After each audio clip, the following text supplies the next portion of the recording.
Friends, कैसे हैं आप लोग। मेरे चैनल रूही एडुकेटर पे आप लोगों का बहुत बहुत वेलकम है फ्रेंड्स। और मैं हूँ रूही। जैसा कि आप लोग को पता है कि जो मेरा चैनल है इस पर मैं बायोलॉजी एंड साइंस के वीडियोस बनाती हूँ, और जितने भी वीडियोस हैं आपको बहुत ही अच्छी क्वालिटी के अच्छे कंटेंट आपको मिलेंगे। मेरी यही कोशिश है कि मैं अपना बेस्ट दूँ आपको वीडियोज़ प्रोवाइड करने में। ओके, और मेरे चैनल पर पहली बात तो ये है कि आप बहुत सारे वीडियोज़ देख सकते हैं। 200+ तक वीडियोज़ अपलोड कर चुकी हूँ मैं। एंड जो टीचिंग के एग्ज़ाम्स की प्रिपरेशन कर रहे हैं, जैसे कि आपका टीजीटी है, पीजीटी है, एलटी ग्रेड के एग्ज़ाम्स हैं, स्टेट गवर्नमेंट के या फिर सेंट्रल गवर्नमेंट के, उनके लिए चैनल बहुत ही ज़्यादा बेनिफिशियल है। और इसके अलावा जो भी कैंडिडेट बायोलॉजी की किसी भी एग्ज़ाम के बायोलॉजी की प्रिपरेशन कर रहे हैं वो भी इसको ज़रूर देखें, क्योंकि जो बायोलॉजी है वो लगभग सेम ही होती है सबके लिए। ओके, बस कॉम्पिटिशन लेवल के लिए थोड़ा सा हायर हो जाते हैं कंटेंट्स, और थोड़े बहुत डिफरेंट ऐड होते हैं उसमें। तो चलिए अब मैं स्टार्ट कर देती हूँ। जितने भी मेरे सब्सक्राइबर हैं उनको मेरा बहुत बहुत थैंक यू। जितने भी लोग चैनल पे पहली बार हैं, एटलीस्ट चैनल को विजिट ज़रूर करिए, और प्लीज़ एक लाइक करिए और एंड सब्सक्राइब करिए। ओके, चलिए थैंक यू सो मच। और अभी मैं स्टार्ट करती हूँ। यहाँ पे फ्रेंड हमारे पास जो आज का नया जो चैप्टर है वो है molecular basis of inheritance. Molecular basis of inheritance को मैं स्टार्ट कर रही हूँ। इसमें मैं आपको जेनेटिक मटेरियल्स के बारे में बताना चाहती हूँ कि जेनेटिक मटेरियल जो है वो क्या है। ओके, तो जेनेटिक मटेरियल देखिए कि एक ऐसा सब्सटेंस है जो ना कि सिर्फ इनहेरिटेंस ऑफ ट्रेड्स को कंट्रोल करता है। और इनहेरिटेंस ऑफ ट्रेड्स का क्या मतलब हुआ, इनहेरिटेंस कैसे हो रही है, जैसे कि मैंने लास्ट लेक्चर में अपने पहलों के लेक्चर में बताया हुए हैं कि जो इनहेरिटेंस होती है जीन्स की वो किससे होती है, पेरेंट्स से किस में जाती है, ऑफस्प्रिंग में जाती है, या पेरेंट्स से सिबलिंग्स में जाती है, उनके बच्चों में जाती है। तो यहीं पे कह रहे हैं कि ये बताया जा रहा है जो जेनेटिक मटेरियल होता है वो एक ऐसा सब्सटेंस होता है कि जो कि इनहेरिटेंस ऑफ ट्रेड्स को एक जनरेशन से नेक्स्ट जनरेशन में ही कंट्रोल नहीं करता है, बल्कि इसके अलावा वो अपने आप को, अपने इफ़ेक्ट को एक्सप्रेस करता है। ओके, और इसका जो है फंक्शनिंग भी उनके ट्रेड्स की आगे करता है। तो चलिए, अब जो डीएनए होता है वो आपको पता है कि वो जेनेटिक मटेरियल है, और डीएनए जो पेरेंट्स से उसके बाद फिर आगे उनके सिबलिंग्स में, उनके बच्चों में, डॉटर्स में, सन्स में जाता है।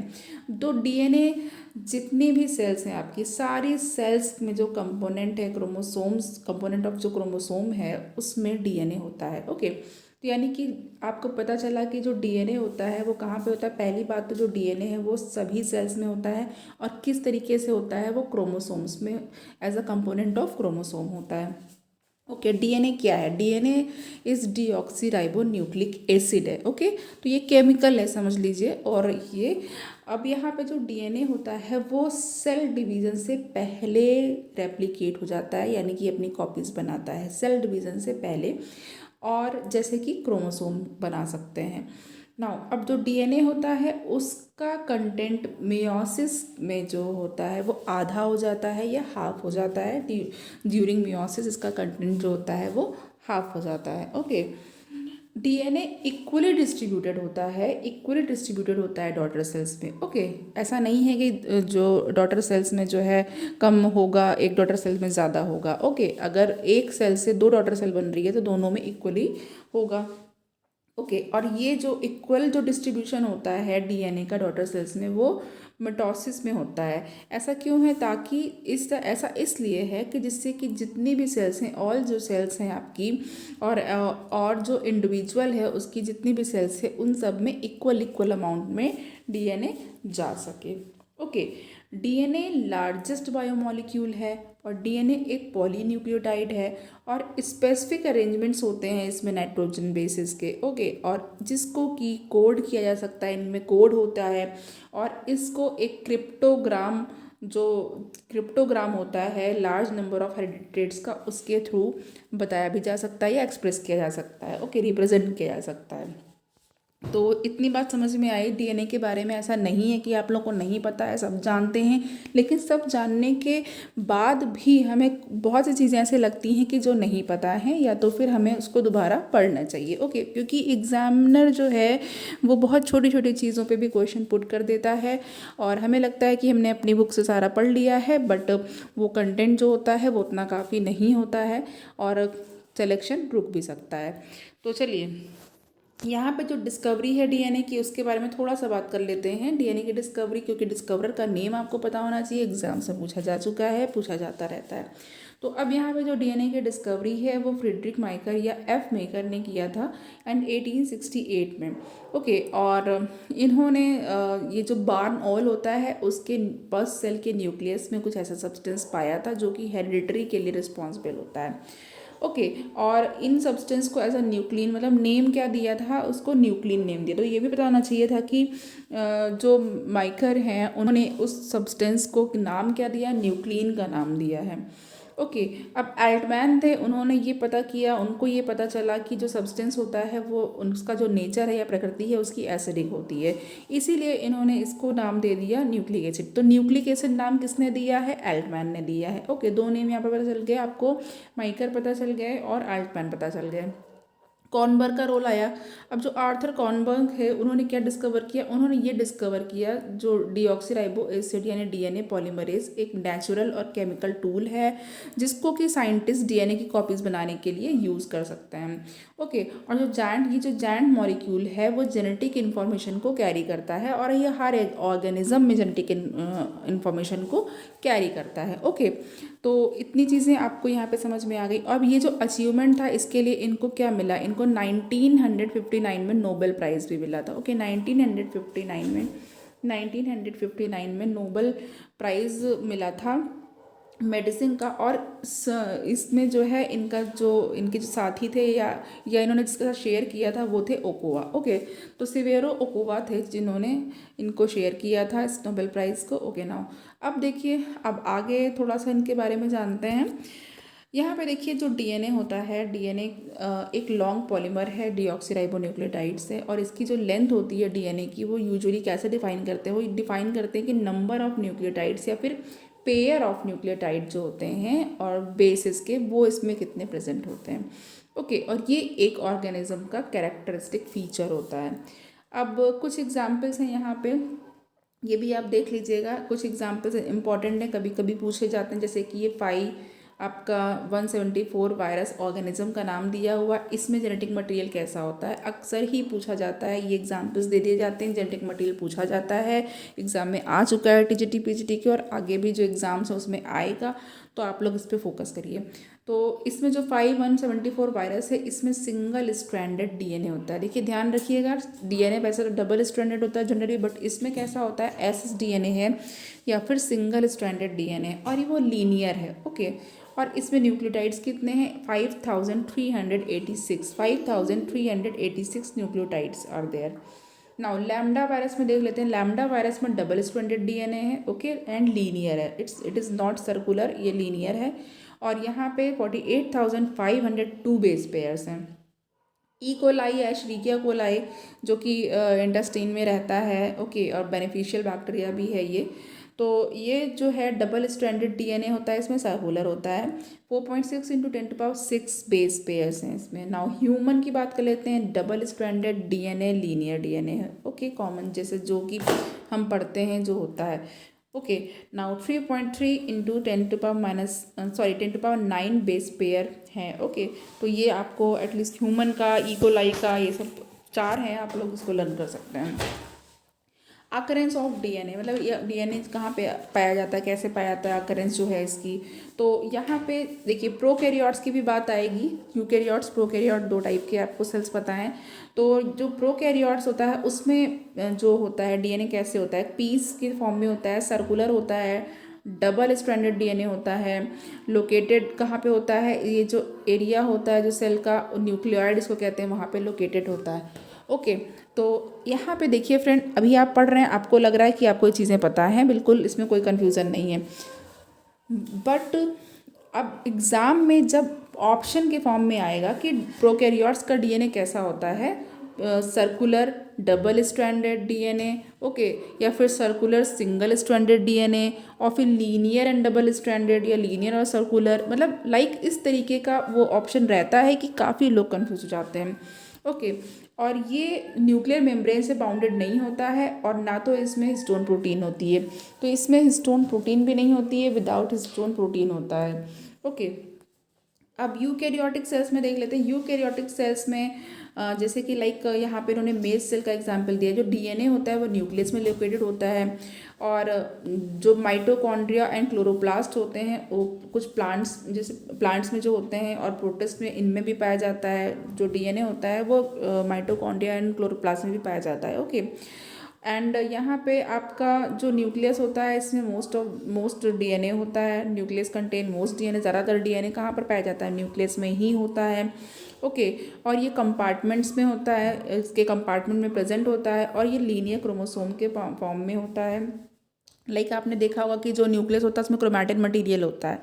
ओके, क्रोमैटिन मटेरियल ही बाद में जाकर के क्या बनते हैं? कंडेंस होकर के क्रोमोसोम्स बन जाते हैं, और जब हम लोग डिवीज़न पढ़ते हैं तो आपने देखा होगा स्ट्रक्चर्स पूरा। तो यहाँ पे ये क्या कहते हैं, साथ में मिल करके जीनोम बनाते हैं उस एनिमल का।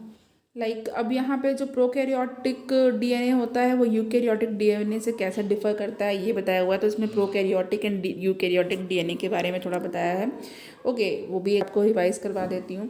देखिए, जो प्रोकैरियोटिक डीएनए होता है ये फ्रीली पाया जाता है साइटोप्लाज्म में। ओके, और एक रीजन होता है जिसको कि न्यूक्लियोइड कहते हैं, उसमें पाया जाता है। ये नेकेड होता है, इसमें कोई भी मेम्ब्रेन नहीं होती, यानी कि और कोई भी स्टोन प्रोटीन नहीं होती, जैसे कि अभी हम लोग पहले बात कर चुके हैं। ओके, और ये क्रोमैटिन नहीं फॉर्म करता है। इंपॉर्टेंट, ये क्रोमैटिन नहीं फॉर्म करता है। ओके, एंड जो जीनोम होता है वो कॉम्पैक्ट होता है, और इसमें लिटिल क्या होता है, रिपीटेटिव डीएनए होते हैं, कोई इंट्रॉन्स नहीं होते हैं। वेरी इंपॉर्टेंट पॉइंट है, बहुत इंपॉर्टेंट। जीनोम जो होता है उनका कॉम्पैक्ट होता है प्रोकैरियोट्स का, और इसमें कम रिपीटेटिव डीएनए होता है, लिटिल होता है, और कोई इंट्रॉन्स नहीं होता है। नाउ अब यहाँ पे इसमें जो प्रोकैरियोटिक डीएनए होता है इसमें एक्स्ट्रा क्रोमोसोमल प्लाज्मिड्स पाए जाते हैं, और इसका जो शेप होता है वो सर्कुलर होता है। ओके, तो इतनी चीज़ प्रोकैरियोटिक डीएनए के बारे में आपको पता चली। नेक्स्ट हम लोग देख लेते हैं, नेक्स्ट स्लाइड पे पहुँचते हैं।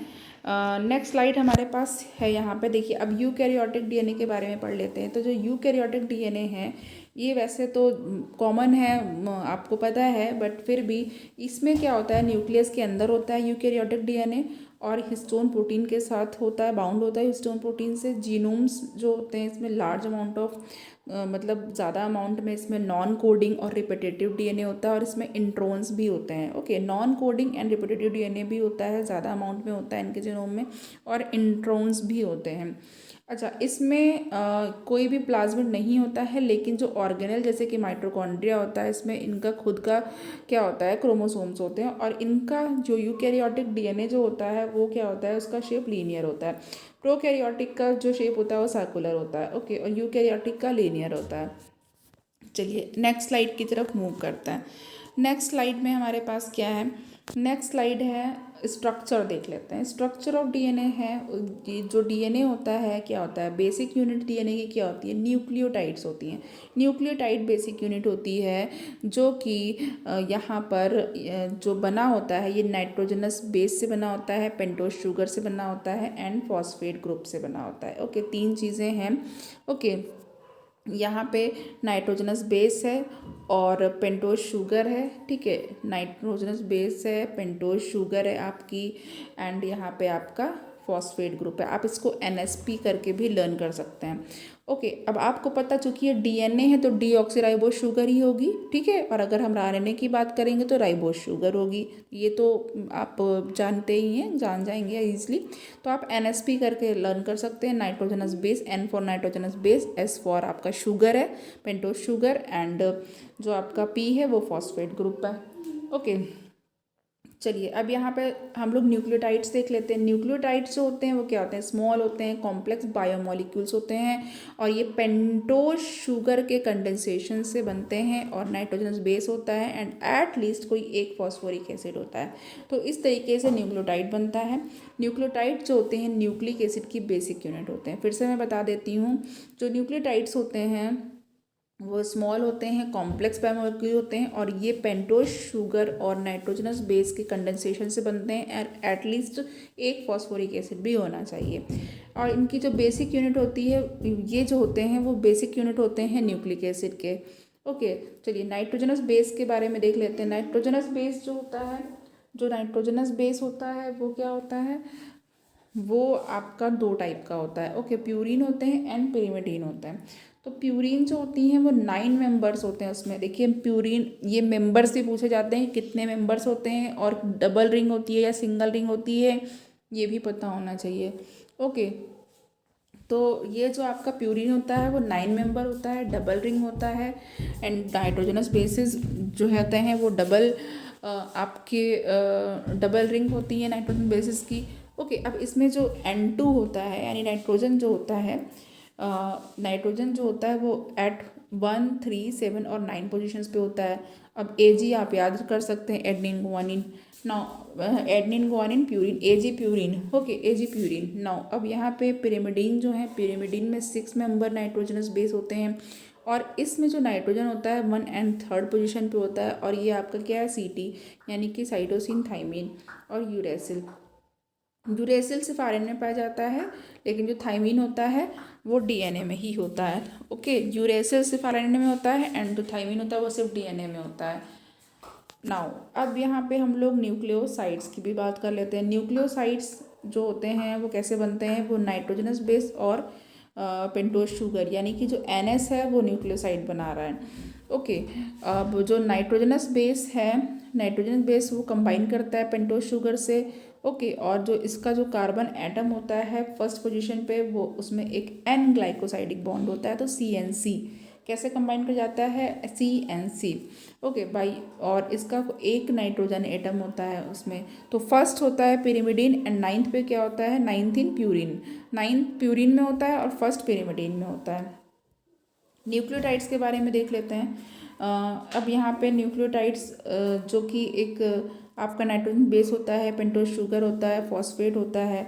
ओके, तो फॉस्फेट जो होता है वो ज्वाइन करता है शुगर से 5th कार्बन पे फॉस्फेट ज्वाइन करता है, और जो शुगर होती है वो नाइट्रोजन से 1st कार्बन पे ज्वाइन करती है, जबकि जो नाइट्रोजन बेस होता है वो यूजुअली शुगर से 1st पे अटैच्ड होता है। ये पिरिमिडीन एटम के केस में, पिरिमिडीन के केस में है। ओके, चलिए नेक्स्ट है हमारे पास, यहाँ पे स्ट्रक्चर है, स्ट्रक्चर देख लेते हैं। वो अगेन आपका जो न्यूक्लियोटाइड है, ठीक है, स्ट्रक्चर यहाँ पे देखिए डीएनए का है, और यहाँ पे आरएनए का स्ट्रक्चर है, ये प्यूरिन्स का है, और ये पिरिमिडीन का नीचे बना हुआ है। ओके, तो प्यूरिन्स के लिए ये आपका एडेनिन एंड गुआनिन है, देख रहे हैं डबल रिंग है, और जितनी भी आपकी यहाँ पे पिरिमिडीन है यानी कि CTU जो है आपका, वो क्या है, CTU आपका है सिंगल रिंग। ओके, और यहाँ पे इनका 3D स्ट्रक्चर है, लाइक यहाँ पे शुगर्स का, और ये आरएनए का है जिसमें कि बताया, डीएनए का है जिसमें बताया गया है कि ये बेस है।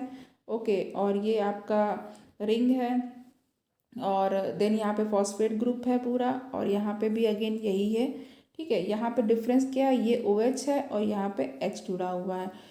चलिए अब यहाँ पे हम लोग देख लेते हैं, एक टेबल दे रखी हुई है। तो बेस है, राइबोन्यूक्लियोसाइड है एंड राइबोन्यूक्लियोटाइड है, 5 मोनोफॉस्फेट। तो बेस हमारा एडेनिन है, एडेनिन के लिए जो राइबोन्यूक्लियोसाइड है वो क्या है, एडेनोसिन है।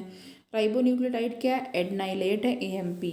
नाउ अब गुआनिन के लिए गुआनोसिन, गुआनाइलेट, GMP। यूरेसिल के लिए uridine and uridylate, UMP। And cytosine for cytosine, cytidine and cytidylate. Okay, hopefully इतना आपको क्लियर हो गया है फ्रेंड्स। चलिए नेक्स्ट हम बात कर लेते हैं। अब यहाँ पे एक हमारे पास है छोटा सा एक टॉपिक, जिसमें कि denaturation and denaturation of DNA है। तो देखिए, जब सिंगल स्ट्रैंडेड डीएनए का फॉर्मेशन होता है डबल स्ट्रैंडेड हेलिकल डीएनए से, और ये कब होता है फॉर्मेशन, हीटिंग पे। तो क्या होता है, तो ये जो प्रोसेस ऑफ फॉर्मेशन होता है, ठीक है। अब इसमें क्या होता है, जो हीटिंग होती है वो ये हीटिंग से अफेक्टेड होता है, और इसमें ब्रेकेज होता है हाइड्रोजन बॉन्ड्स का। अब हाइड्रोजन बॉन्ड्स आपको पता है कि जो कॉम्प्लीमेंट्री बेस पेयर होते हैं उसमें हाइड्रोजन बॉन्ड्स होते हैं।